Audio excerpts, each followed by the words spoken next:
In our top story tonight, the Zimbabwean President Mnangagwa has thanked President Jacob Zuma for allowing him to spend his 16 days of exile in South Africa. Mnangagwa is on his first working visit to South Africa since his inauguration on the 24th of November. ANN7's reporter Hlengiwa Motang has the story. The new Zimbabwe president is on a charm offensive. Mnangagwa's visit to South Africa comes barely a month since he took office, but Mnangagwa has his work cut out for him. The country, once known as a breadbasket of Africa, had long since become a basket case. From now on, Zimbabwe is open for business.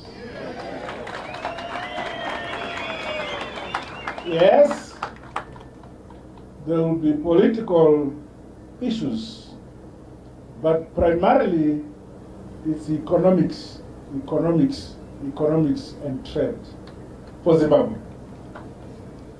To achieve that, we need to revisit our own legislation in Zimbabwe to open up business. President Jacob Zuma has pledged to strengthen ties between the countries. I'm very happy that Comrade President did come, because I'm more clearer now about the situation in Zimbabwe.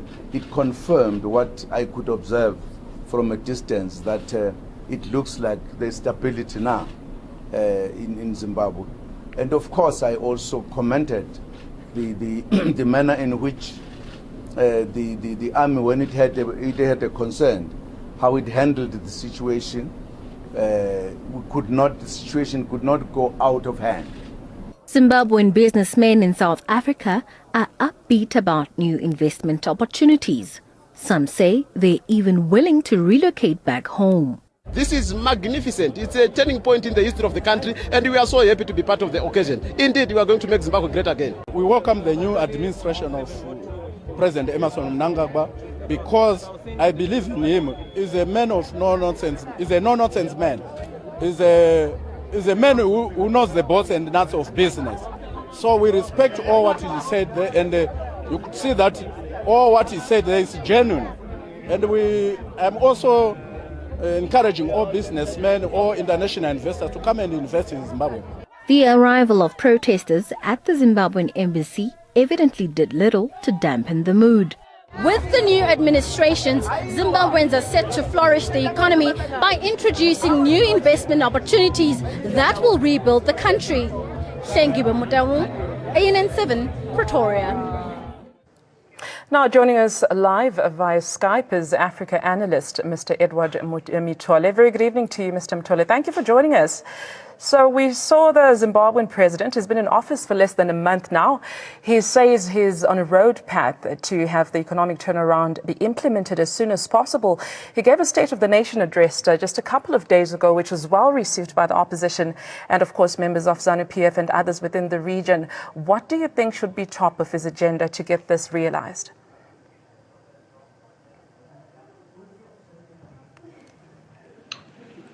Good evening, our viewers. I'm worried about the narrative that the new president of Zimbabwe, with his team of advisors, are trying to propagate to the world.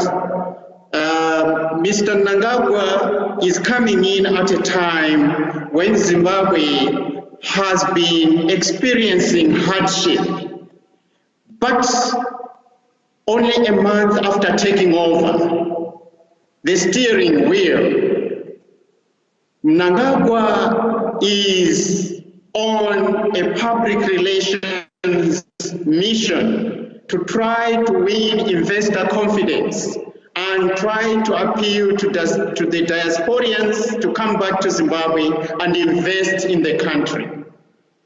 What is worrying about this narrative is that there have been all these years of struggle, all these years of suffering, all these years of hardship. There are Zimbabweans in the country who have persisted, who have held the country together There are hardworking Zimbabweans who are still living in Zimbabwe today, who have been suffering under sanctions, but they have managed to feed the population of Zimbabwe through their hard work.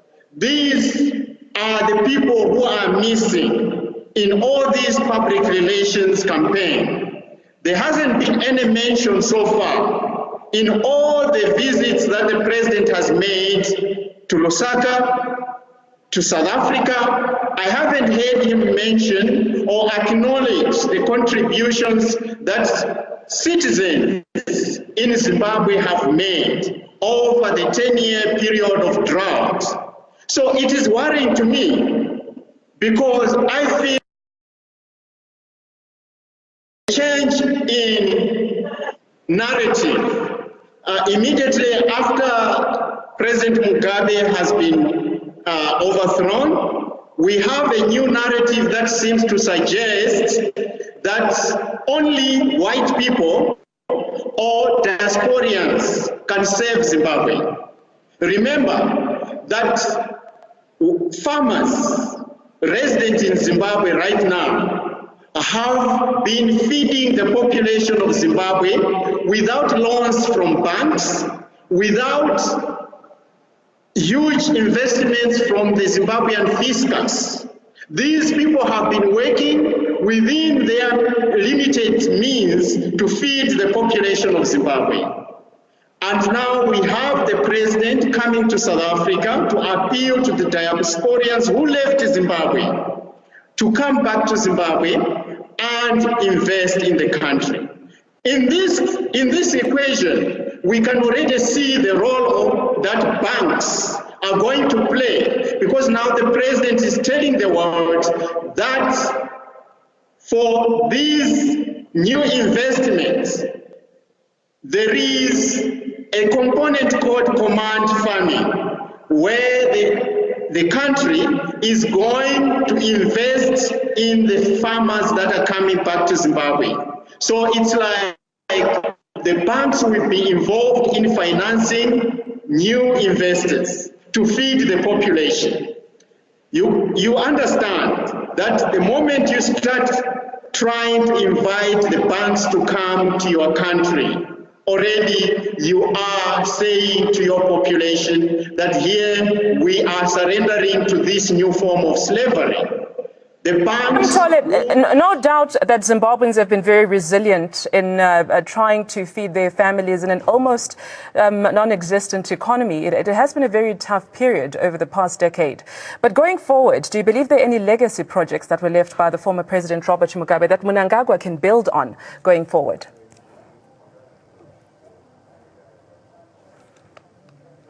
Exactly.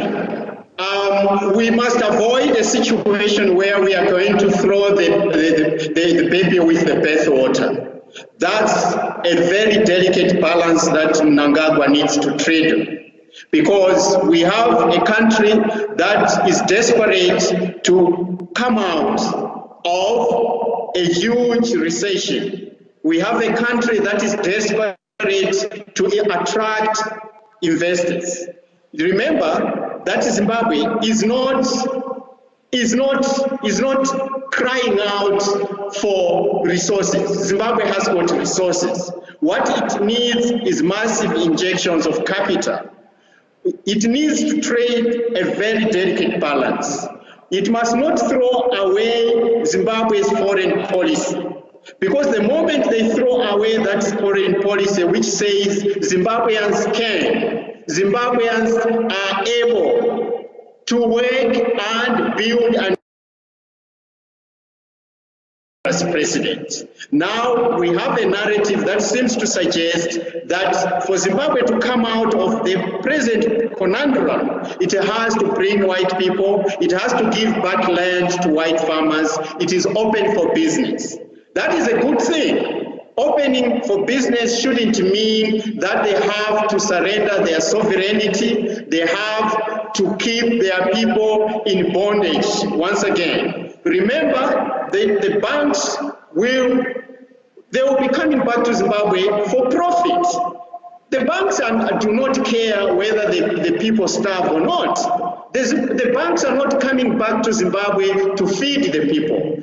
I get your point there, Mr. Mitole. You spoke of mineral wealth, you spoke of farmers, but just going back to the issue of mineral wealth of Zimbabwe, it has been a strong economic factor, but we see a lot of states in Africa, not just in Zimbabwe, not really benefiting from this. What do you think needs to happen going forward? We have seen how Botswana seems to have handled it very well. Their mineral wealth seems to be benefiting the country. The policies that have been implemented in Zimbabwe have been very draconian to investors that try to come and open their companies and also, formulate employment. How do you balance the equation to make sure that the investors come, but Zimbabwe doesn't lose out at the same time? There is need for the state to play a very critical role. The state has to drive the whole transformation process. It must not surrender it to the whims of white monopoly capital. There must be a win-win situation where the government has to set the terms of the rules of the game, where it has to make sure that any investment that comes into Zimbabwe, there has to be massive benefits for the people of the country. In this way, there has to be reformulations and re-strategizing in terms of international trade, inter-Africa trade, and global trade. Because what is going to happen now is a situation where, because of the creation of investor confidence, all the macroeconomic policies that are going to be drafted, investors are going to come to Zimbabwe. But in a situation where the country is desperate for investors, there are chances that we might surrender the country to the vultures. So what I'm saying is, let us make sure that the state has to drive the economy. There are so many models that Zimbabwe can learn from, where as a command economy, we do not lose our sovereignty to people who come to impoverish the people further. Dubai is one example. Remember that Dubai is a capitalist economy, but yet the government has been able to put its foot down and make sure that the benefits that accrue to the trade that is generated in Dubai benefits the people of Dubai. That is a model that Zimbabwe needs to borrow from. Mitole, for the removal of sanctions against Zimbabwe that were brought about because of human rights abuses, because of lack of media freedom, how important is the elections coming in 2018 for Zimbabwe, for the international observers to see that, the human rights are being observed and there's a credible, free and fair election? How important is that going forward to make sure that Zimbabwe is not a pariah state anymore going forward? To be lifted. Remember, I've always said that I have problems with the narrative that seems to suggest that the sanctions were imposed on Zimbabwe because human rights abuses. That narrative is nonsensical. The sanctions were not imposed on Zimbabwe because of human rights abuses. There are other countries in Africa that have got far worse human rights abuses, but they are not under sanctions. Uganda is one of them. Rwanda is one of them. We are saying the sanctions have to be lifted. There are opposition parties like MDC. We have seen recently MDC going to the US, trying to plead with the US government not to lift the sanctions. That is nonsensical. Where are the facts? Because, MDC is one of those parties that is desperate to take over power. So they have an axe to grind against the ZANU-PF party.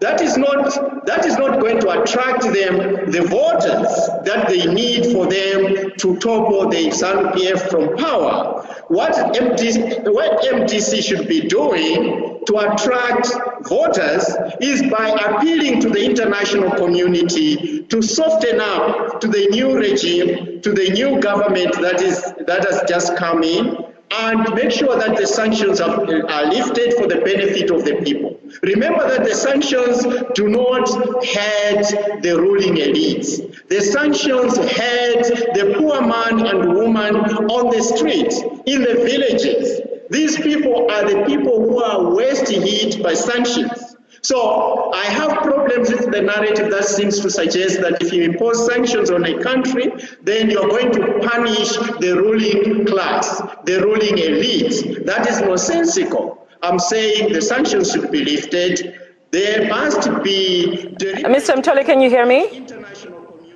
Unfortunately, we'll have to leave it there with Mr. Edward Mitole. Thank you so much for your time and your perspective and your analysis. We certainly appreciate. I really enjoyed picking your brain. We'll have to leave it there. Africa Analyst, Mr. Edward Mitole, joining us on Africa Tonight with regards to Zimbabwe. President Emmerson Mnangagwa having come to South Africa on his first state visit, saying Zimbabwe is open for business.